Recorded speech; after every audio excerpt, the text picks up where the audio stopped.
Christian Stan Hardinger, sa Rain or Shine. Matagal nang walang ganap kay si Stan, pero may isang player pala ng Rose ang may contact sa kanya.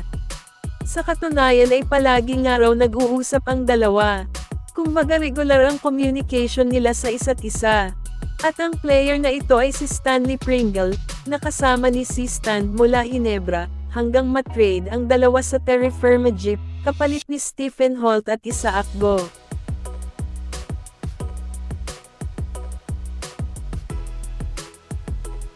Hindi maipagkakaila na kailangan ng Rose ng isang big man na maaasahan sa ilalim, na magiging pantapat kay Abay.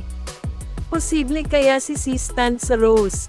Magiging tulay kaya si Stanley Pringle kay si Stan para magbalik PBA, at maglaro sa Rose kasama niya? Paano na lang ang TNT na matagal nang gustong makuha ang serbisyo ni si Stan? Papayag kaya ang TNT?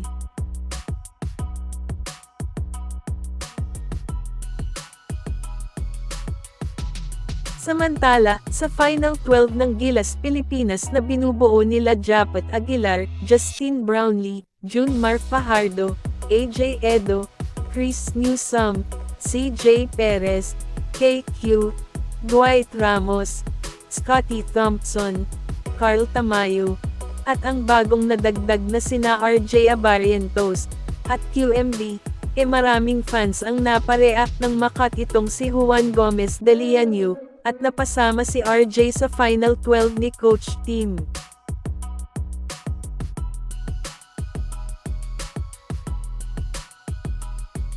Marami ang umaasa na mapabilang itong si Juan, dahil na rin sa ganda ng ipinakita nito sa PBA.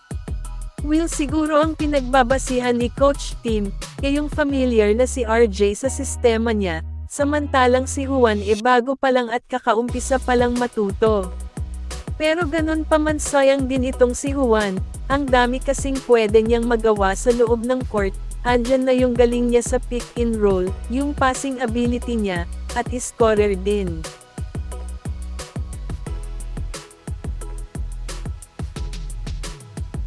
Bagamat na surprise si Juan ang makat ang pangalan niya para sa Final 12, inirerespeto naman daw niya ang naging desisyon ni Coach Tim, at ngayon ay looking forward ito na makakabalik muli sa Gilas Pool sa mga darating na panahon. Nakakapanghinayang man, pero malay natin baka sa susunod na window, mabigyan na ng pagkakataon si Juan na ma-showcase yung talent niya. Yan ay ating pakaabangan.